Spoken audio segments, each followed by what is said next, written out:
गुरुर्ब्रह्मा गुरुर्विष्णू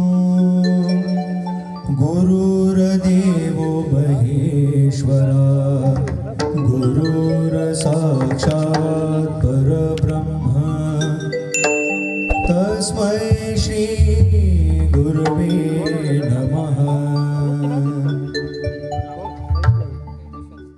ओम मनोजवमार्ततुल्यवेगं जितेन्द्रियं बुद्धिमता वरिष्ठं वातात्मजं वाहनत्यमुख्यं श्रीरामदूतं शरणं प्रपद्ये। आज या ब्रह्मय सोहळ्याला सर्व जमलेले धर्मजन भाग्यवान माझ्या माया बहिणी, छोटे छोटे चिमुकले पुण्यात्मा सर्वांच्या चरणी कोटी कोटी प्रणाम करतो। खूप खूप आनंद होतोय। 123वा हा सत्संग आहे। एकदा जोरात टाळ्या व्हायला पाहिजे।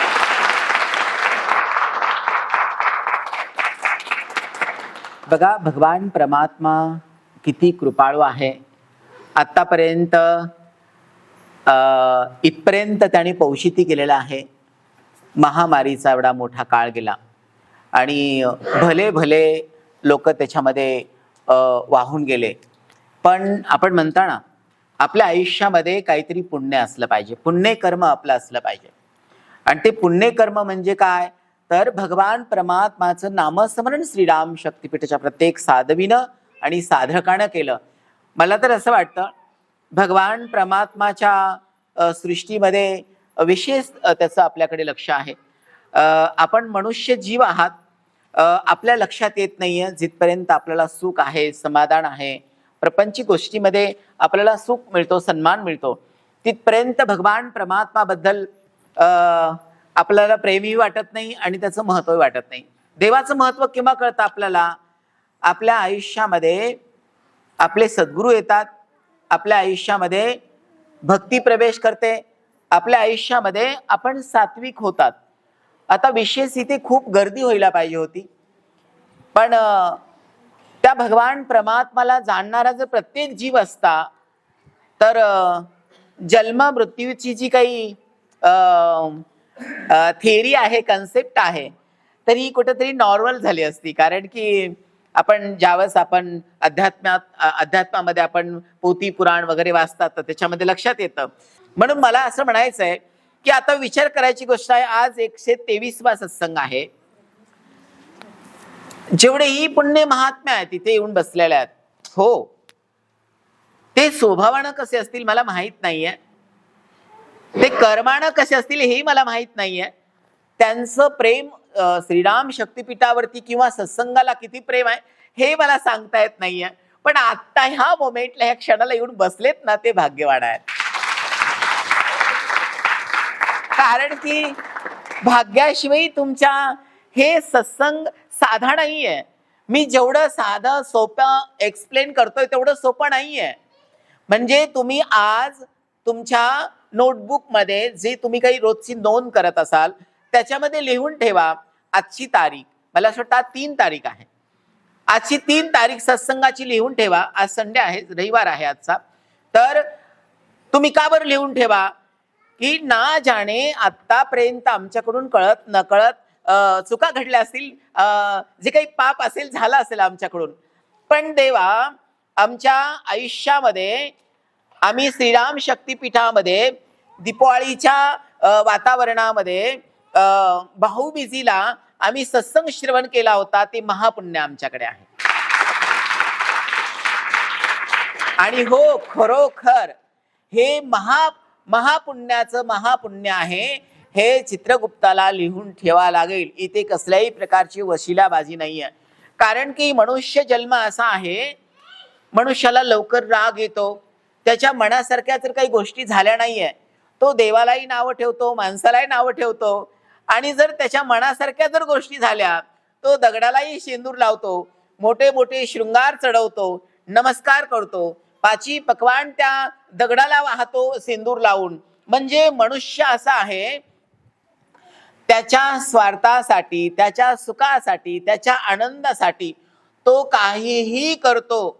विशेष भगवान परमात्मा आपल्याला नेहमी मंदिर, देवाचे मंदिर ना नेहमी आपल्याला डोंगरावरती दिसतात। उदाहरण आपली माता सप्तशृंगी असेल, म्हणजे अशा अनेक अनंत देवालय आहेत की ते डोंगरावरती आहेत। पण पहा ना, मनुष्य किती अवघड दुःखापोटी त्या देवांना शोधत गेलेला आहे. आणि हे चैतन्य ब्रह्म जाणण्याजोगं नाहीये. मी नेहमी एक्सप्लेन करत असतो, हे चैतन्य ब्रह्म हे साधं नाहीये, हे सहज समजेल, आपल्याला प्राप्त होईल असं नाहीये. या चैतन्य ब्रह्माला प्राप्त करून घेण्यासाठी एक चैतन्य पुरुष, एक बाल ब्रह्मचारी, एक योगी, एक संन्यासी, तोच तुम्हाला हा मार्ग दाखवू शकतो आणि तो चैतन्य ब्रह्म तुम्हाला प्राप्त होऊ शकतो. म्हणजे कोण? सद्गुरु. श्री गुरु असता पाठी राखा, इथराचा लेखा कोण करी, संतांनी वर्णन केलेलं आहे. कारण की हे चैतन्य ब्रह्म एक तर प्राप्त होत नाही आणि झालं तर गुरु कृपेशिवाय होत नाही. उदाहरण, भगवान परमात्माने, मी नेहमी सांगतो की आई वडिलांचं रूप धारण केलेलं आहे. हो, आपण आई वडिलांना तेवढा रिस्पेक्ट देतात का? आता हल्ली तर आई वडिलांचं कोणी ऐकतच नाहीये. भगवान परमात्माने साधूचं रूप धारण केलेलं आहे. आपण साधूला रिस्पेक्ट देतात का? नाहीये. भगवान परमात्माने ज्ञानी पुरुषांचं, महात्म्यांचं रूप धारण केलेलं आहे. आपण त्यांना रिस्पेक्ट देताय का? मानताय का? नाहीये.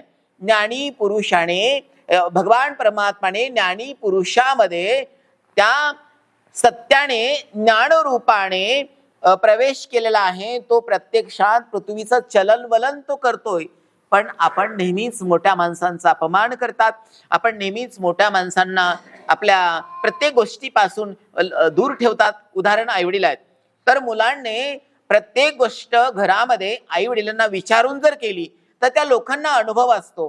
त्यांचं वय तुमच्यापेक्षा जास्त असतं. त्या चांगले वाईट अनुभव त्यांना आलेले असतात आणि त्यांना विचारून जर तुम्ही एखादी गोष्ट करताना ती अतिशय उत्तमातून उत्तम ती गोष्ट होत असते. पण हल्ली आता विचारला जात नाहीये. तर मला असं वाटतं, मग आई वडिलांना का विचारला जात नाहीये? तर आई वडिलांनी तपासून स्वतःला बघायचंय की मी किती चिंतन करतोय, मी किती आध्यात्मिक आहे आणि मी काय पुण्य केलंय, मी काय कर्म केलंय. मी दान देताना माझ्या मुलानं पाहिलं तर माझा मुलगा देईल. मी एका संताला नमस्कार करताना माझ्या सुनेनं बघितलं तर ती नमस्कार करेल. मी माझ्या श्रीराम शक्तीपीठामध्ये की इतर कुठेही अध्यात्मामध्ये गेलो तर त्या माझ्या नाथाला घेऊन गेलो, माझ्या नाथानं बघितलं तरच तो तिथे जाईल. मीच जाणार नाही. ते सगळे रस्ते बंद आहेत. तर मला असं वाटतं, आता आई वडील खूप पीडित आहेत. अजून महिलांचा सन्मान होत नाहीये. हे का बरं आहे? तर मी माझ्या माऊल्यांना आजच्या सत्संगामध्ये एवढंच सांगेल, हो, आत्तापर्यंत नवऱ्यासाठी जगलात, मुलांसाठी जगलात, मुलींसाठी जगलात, समाजासाठी जगलात, तुमच्या कुटुंबासाठी जगलात, तुमच्या वंशाचा दीपक वाढवण्यासाठी जगलात. तर माऊल्यांनो, स्वतःसाठी जगायला शिका. स्वतःसाठी जोपर्यंत तुम्ही जगत नाही तोपर्यंत तो तुमच्यामध्ये जे शुद्ध आत्मा आहे तो आनंदी होणार नाहीये, सुखी होणार नाहीये. कारण माऊली नेहमीच नवऱ्याची काळजी करते, मुलांची काळजी करते, नातेवाईकांची काळजी करते. समाजाला घाबरून घाबरून ती स्त्रीमती माऊली वागत असते. तर मला असं वाटतं, समाजातला ती पण एक घटक आहे. ती कोणाची तरी आई आहे, कोणाची तरी पत्नी आहे, कोणाची तरी मुलगी आहे, कोणाची तरी आजी आहे, कोणाची तरी बहीण आहे. तर मला असं वाटतं की तिचं ती कर्तव्य करते. मग तिचं कर्तव्य ती करते म्हणून तुम्ही तिला नेहमी अपमानित करायला पाहिजे का? तुमच्या घरातली तिला नौकर समजायला पाहिजे का? ती स्त्री आहे म्हणून ती चौकटीमध्ये तेवढ्याच मापाची पाहिजे का? चूल आणि मुलंच पाहिजे का? नाहीये. आता स्त्री शिकली, स्वतःच्या पायावर ती उभा आहे, ती आज नोकरी करते, आज पूर्ण कुटुंबाला ती सांभाळते, आज तिचे चांगले लेकरं घडवते. पण ती माऊली कशी असली पाहिजे? तर ती माऊली स्वतःचं, आपण काय म्हणू, स्वतःचा सन्मान करणारी असली पाहिजे. स्वतःची मी स्त्री आहे, स्त्रीचा सन्मान करणारी ती स्त्री असली पाहिजे. स्त्रीचा नेहमीच अपमान होतोय तर ती कुठेतरी थांबवणारी स्त्री असली पाहिजे. ती स्त्री सहन करणारी नको.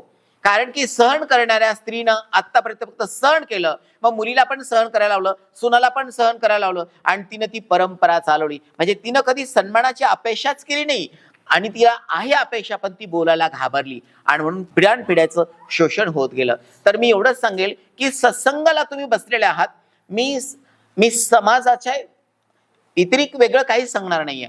कारण की मी काय आज बोलणार आहे हे तुम्ही सतसत विवेकाने श्रवण करताय. कारण की आज स्त्री घरात आहे म्हणून तुमचा सन्मान आहे, तुम्ही पोटभर खाताय. तू म्हणाल का हो गुरुदेवा, ती कमवून आणते का? हो, जरी ती एखादी नोकरी करत नसेल, ती कमवून आणत नसेल, पण तुम्ही आणून दिल्यालं ती तुम्हाला करून खाऊ घालते. मला असं वाटतं निश्चित पुरुषांपेक्षा स्त्रियांचा श्रम जास्त आहे.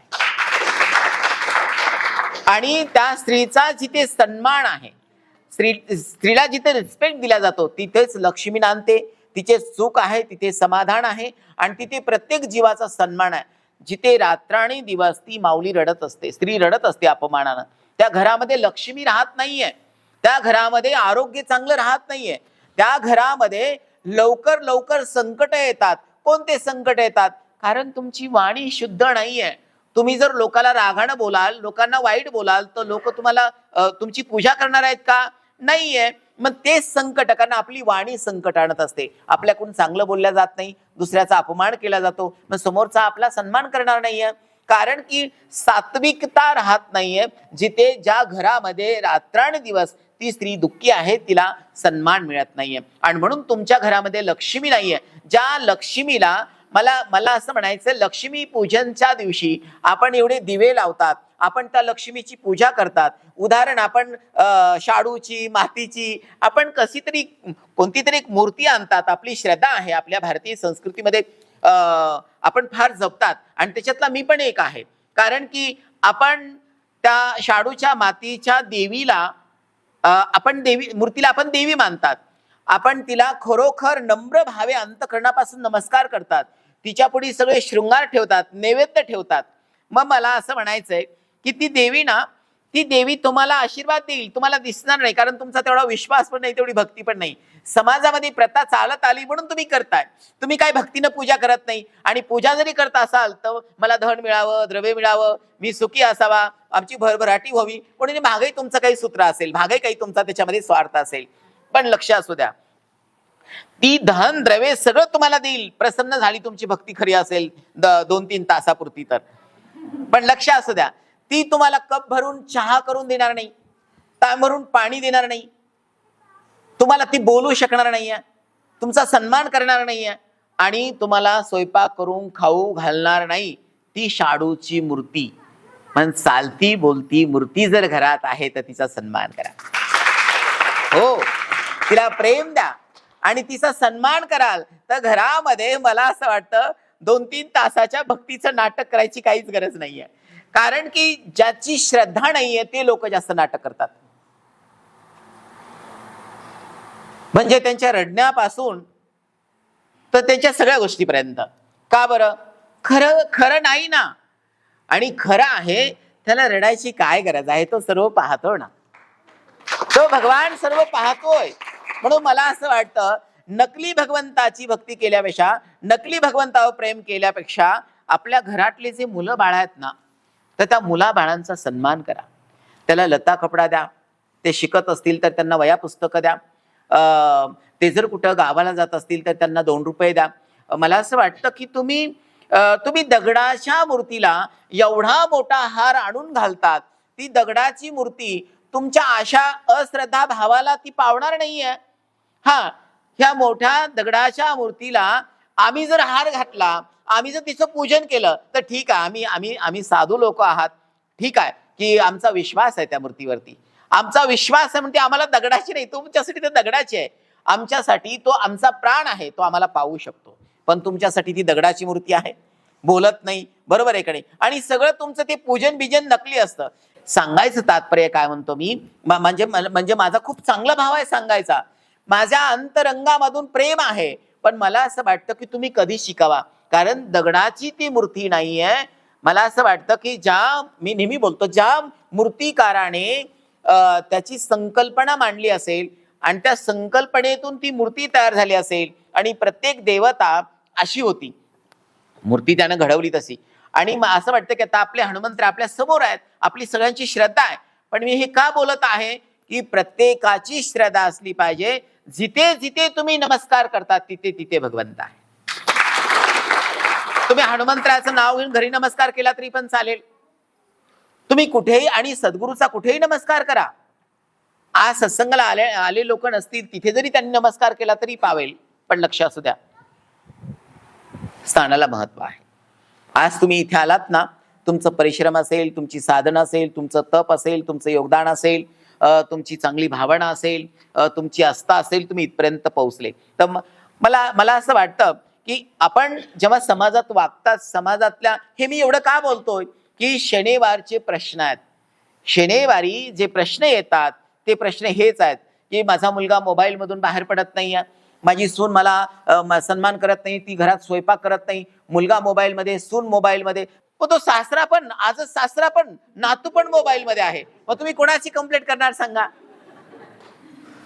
हो, आणि तुम्ही सुनाची कंप्लेंट करताय तर तुमच्या हातात मोबाईल आहे. सांगा घरात कोणाची कंप्लेंट कराल तुम्ही? तर विशेष 1-2 तास झाला असेल तुम्ही इथे येऊन, तर विचार करा, इथे आलात आणि तुमचा काही वेळ घरी गेला असेल, त्याच्यामधला फरक बघा तुम्ही. रिंगटोन वाजते कोणाची, जरी कॉल आला असेल तर कुणी उचललाय. मला असं वाटतं तुम्ही हनुमंतराला थँक्यू म्हणायला पाहिजे, कारण की या मोबाईलने तुमचे कान खाऊन टाकले, तुमचे डोळे खाऊन टाकले, तुमची काही थोडीफार विवेकता होती, तुम्हाला पुण्याने मिळाली, ती विवेकता खाऊन टाकली. बरोबर आहे. म्हणजे मोबाईलने आपल्या शरीरामध्ये जे सूक्ष्म इंद्रिय आहेत ते आपल्याला हेल्प करतात आणि त्या सूक्ष्म इंद्रियावरती आपण जीवन जगतात, ते शीतल झाले, ते क्षीण झालेले आहेत. कारण एवढा यूज मोबाईलचा तुम्ही करतात की मला असं वाटतं की तुम्ही माणूस म्हणणं हे विसरून गेलेले आहात. कारण की कोणती पण गोष्ट आहे ती प्रमाणामध्ये यूज करा, प्रमाणामध्ये वापर करा तिचा. आज भाऊबीज आहे, बहिणीचं आणि भावाचं नातं, मला असं वाटतं जगातलं पवित्र बंधन आणि नातं. हो, बहीण आणि भाऊ दोन्हीही एका आईच्या कुशीमध्ये जन्म घेतलेला आहे. भावाप्रती बहिणीला प्रेम आहे आणि बहिणीप्रती भावाला प्रेम आहे. आज भाऊबीज आहे, बहीण भावाला ओवाळते, औक्षण करते, ती उदंड आयुष्य भगवंताकडे मागते आणि त्या नारी धर्माचं, स्त्री धर्माचं, त्या कन्याचं, त्या अधिमाया शक्तीचं भाऊ सन्मान करत असतो. म्हणजे आपल्या वैदिक धर्मामध्ये आजचा सण अतिशय महत्वाचा आहे.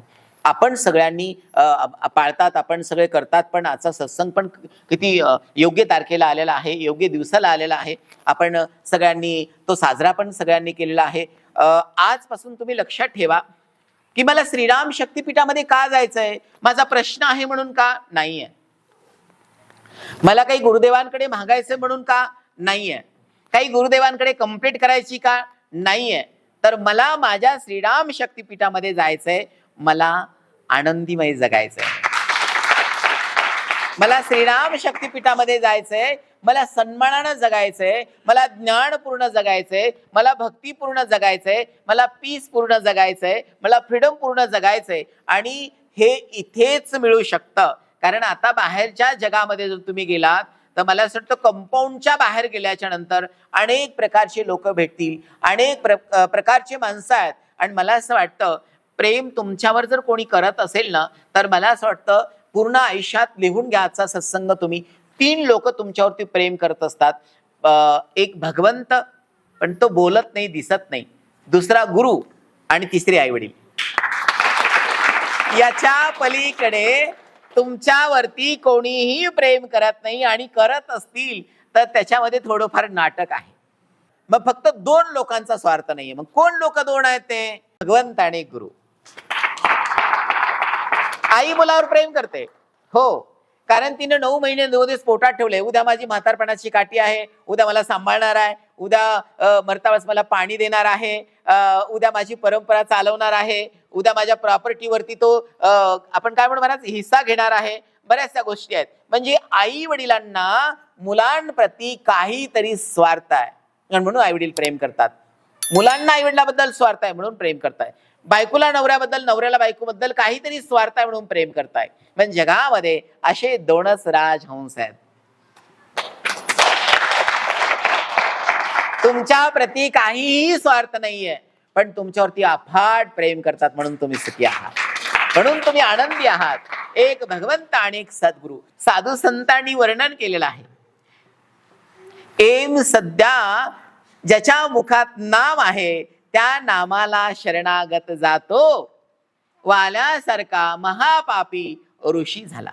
भगवान विश्वनाथासारखा जगाचा मालक, त्याला राम राम म्हणावं लागलं.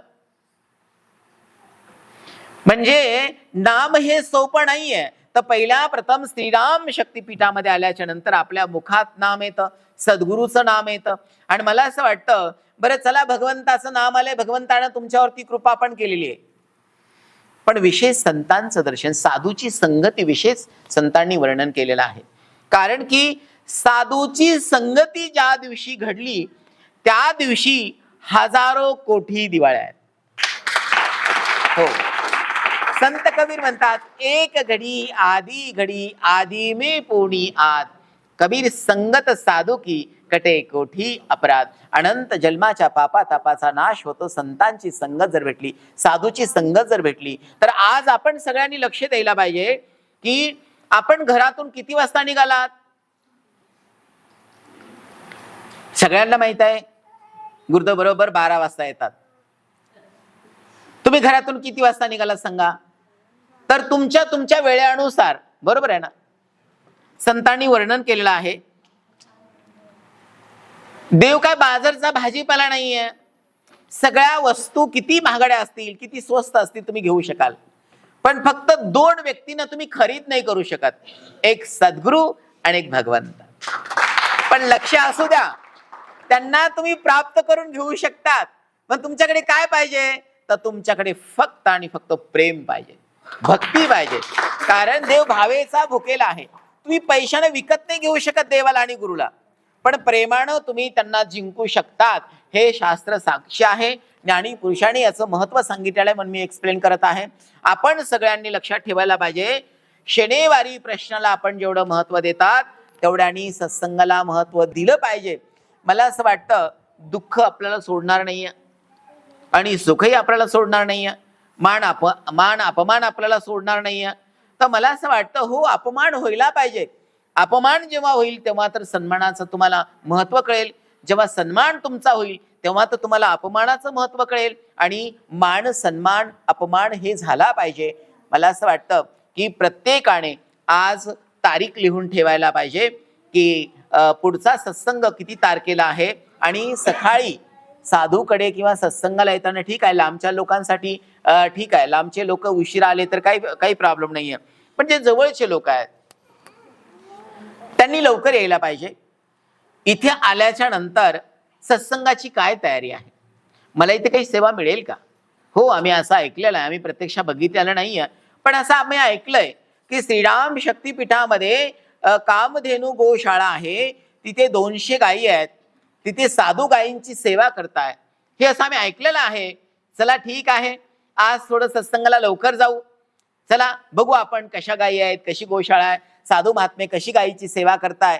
तर मला असं वाटतं, हे तुमच्या विवेकाला, तुमच्या बुद्धीला पटणं किंवा तुमच्या मनामध्ये येणं हे महापुण्य आहे. हो, तिथे जाऊन सेवा नका करू, बघा तर खरं काय करताय ती. आणि तर मला असं वाटतं की थोडंसं वेळेला महत्व तुम्ही द्यायला पाहिजे. कारण की सत्संगाचा दिवस असा असतो की त्या दिवशी आपल्याला पुण्याची प्राप्ती करायची, की खूप मी प्रतीक्षा केली पाहिजे, मग माझ्या गुरुचं दर्शन झालं पाहिजे, माझा अपमान झाला पाहिजे, मग मी सत्संगामध्ये प्रवेश केला पाहिजे, मी खूप कष्ट श्रम केलं पाहिजे आणि मगच मी पात्र होऊन त्या सत्संगात बसलो पाहिजे, ही भावना असली पाहिजे. मी तिथे गेलो पण भक्त लोकांनी माझा अपमान केला, माझा फार मोठा अपमान झाला. अरे तुला मानच कुठे आहे. बायको अपमान करते, तुझे मुलं अपमान करतात, बरोबर आहे का नाही, शेजारी अपमान करतो. का बरं अपमान करतो, की तुझ्यामध्ये ते गुण आहेत. मग अपमान करणाऱ्या व्यक्तीने संतांच्या साधूच्या ठिकाणी जाऊन सन्मान मागावा. हो, मी मान्य करेल, पण तो कसा सन्मान असला पाहिजे, तर साधूने तुमचं नाव घेऊन तुम्हाला बोलवावं, त्याने डोक्यावर तुमचा हात ठेवावा, साधूने तुम्हाला आलिंगन द्यावं, तुम्ही कशा आहात हे विचारावा, हे सगळ्यात मोठा सन्मान आहे. आणि साधू संतांच्या ठिकाणी जे हाताला लागेल ती आपण सेवा केली पाहिजे. मग तिथं झाडून काढणं असो, भांडे धुणं असो, कोणतंही काम असो, प्रार्थना करा भगवंताला, देवा जर मला खरोखर या मृत्यू लोकाचं महत्व देवा पटवून घ्यायचं असेल तर मला संतांची साधूची सेवा भेटली पाहिजे. जे माझ्या हाताला येईल ना ते तिथे काम भेटलं पाहिजे. आणि मला असं वाटतं जोपर्यंत मला असं वाटतं ही सेवा ही तुमचं तप आहे, ही सेवा ही तुमची साधना आहे. आणि जेव्हा ही साधना तुम्ही कराल तरच तुम्हाला या अध्यात्माचं महत्व कळेल. बराच वेळ झालेला आहे, आपण सगळ्यांनी खूप छान श्रवण केलं. मी 10-15 मिनिटच बोलणार होतो, पण गुरुदेवाचं विशेष तुमच्या सगळ्यांवरती प्रेम आहे. आपलं श्रीराम शक्तिपीठ कुटुंब परिवार अतिशय प्रेमाचा आहे, म्हणून मला बार बार सगळ्यांना सांगावं लागतं. आजचा सत्संग आपण सगळ्यांनी श्रवण केला. मी तर बोलताना बोललो की हे पुण्य चित्रगुप्ताला लिहून ठेवावं लागेल. वेळेचं महत्व आपण सगळ्यांनी द्यायला पाहिजे, सत्संगाला आपण महत्व द्यायला पाहिजे. आणि या सत्संगाला इथे येऊन जे तुम्ही श्रवण करताय, इथे येऊन जे तुम्ही सद्गुरूचे 2 शब्द ऐकतात, तर मी असं म्हणेल स्वर्णाच्या पात्रामध्ये ते अमृताचं भोजन आहे. हो, कारण की तुम्ही पात्र आहात आणि तुम्ही जे श्रवण करताय हे रामनामाचं भोजन आहे. मला असं वाटतं हे महापुण्य आहे. आपण सगळ्यांनी छान श्रवण केलं. मी हनुमंतराकडे विनंती करेल, भगवान परमात्मा आपल्या सगळ्यांना उदंड आयुष्य देवो, आरोग्य चांगलं देवो, तुमच्या मनोकामना पूर्ण करो. आणि तुमच्या हृदयामध्ये असंच श्रीराम शक्तिपीठाबद्दल, गुरुदाबद्दल, साधूबद्दल, गोमातेबद्दल, राष्ट्राबद्दल, देशाबद्दल असंच प्रेम राहो, अशी प्रभूंच्या चरणी विनंती करतो. आज भाऊबीज आहे. भाऊबीजीच्या सर्व माझ्या माता भगिनींना, महापुरुषांना खूप खूप शुभेच्छा. आज एवढा संदेश देईल की बहीण ही आई समान असते. बहिणीमध्ये ना आईमध्ये काही फरक नाही आहे. आईच आहे ती. आई सारखंच जागा बहिणीला द्यायला पाहिजे, आई सारखंच बहिणीवरती प्रेम करायला पाहिजे. आणि आज भावाने अतिशय किमतीची जेवढी वस्तू असेल, अतिशय तुम्ही ज्या वस्तूवर प्रचंड प्रेम करतात, ती वस्तू तुम्हाला प्रचंड आवडते, ती वस्तू त्या बहिणीला द्यायला पाहिजे. आणि खरोखर बहीण खूप मोठं धन आहे, खूप मोठी माया आहे, खूप मोठं प्रेम आहे, खूप मोठी गार सावली आहे. आईची आणि मावशीची जागा घेणारी बहीण आहे, मुलीची जागा घेणारी बहीण आहे. आणि खरोखर ती बहीण म्हणजे इतकी गार सावली, इतकं मोठं पांघरुण आहे तुम्हाला, आणि इतका मोठा सन्मान तिच्या हृदयामध्ये तुमच्यासाठी आहे. ओळखण्यासाठी तिला जाणावा लागेल. सर्वांना रामकृष्ण हरी, जय श्रीराम. खूप खूप आनंद वाटला. आपण सगळ्यांनी खूप छान श्रवण केलं. आज भाऊबीज आहे. भावाने बहिणीकडे जायला पाहिजे. मी तर अतिशय मला भाग्यवान समजतो की माझ्या सर्व माता भगिनी आई समान आहेत, मुली समान आहेत, बहिणी समान आहेत. आणि महापुरुष आज भाऊबीजेला सत्संगाला, मला असं वाटतं हनुमंतराची इच्छा असेल की पहिल्यांदा आपण एवढा आनंद श्रवण करताय की भाऊबीज आहे म्हणून.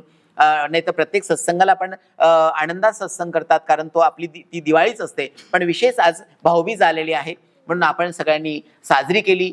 माझं बोलणं तुमच्या हृदयापर्यंत पोहोचलं असेल. भाऊ किती जरी लांब असला तर आज त्याने बहिणीच्या घरी जायला पाहिजे. मला असं वाटतं मी सांगितलं की खूप महागाडी वस्तू द्या, खूप द्या, नाही जरी दिलं तर तुमच्या हृदयाचं प्रेम अतिशय महागड आहे. तुमचं प्रेम तिला पाहिजे.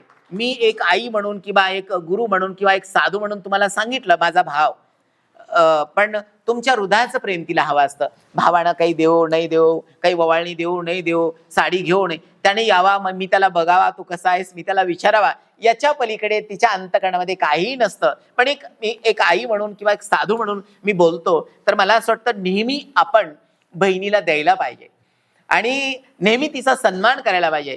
आणि कधी कधी काय होतं की आपल्याला खूप मोठं संकट येतं आणि आपण जसा देवाचा धावा करतात ना, हो, तर आज जेव्हा ती बहीण तुम्हाला औक्षण करते ना, एवढा मोठा आशीर्वाद देते, एवढा मोठा आशीर्वाद देते की त्या संकटाला त्याचा नमस्कार करावा लागतो, पण ते संकट तुमच्यावरती येत नाही. एवढी मोठी तिची माया, एवढं मोठं प्रेम तिचं आहे. एक बहिणीचं महत्व म्हणून आपल्या सगळ्यांना सांगितलं. खूप छान वाटलं. कारण आजची दिवाळी 2 तरी घास त्या माऊलीला खाऊ घाला. जे तुमच्या गरिबीनं, जे तुमच्या श्रीमंतीनं तिला देता येईल ते देत राहा. आणि पुढच्या सत्संगाच्या तारीख लिहून ठेवा. मी अपेक्षा करेल की आपल्या सगळ्यांना समजलेलं आहे. सर्वांना रामकृष्ण हरी, जय श्री राम.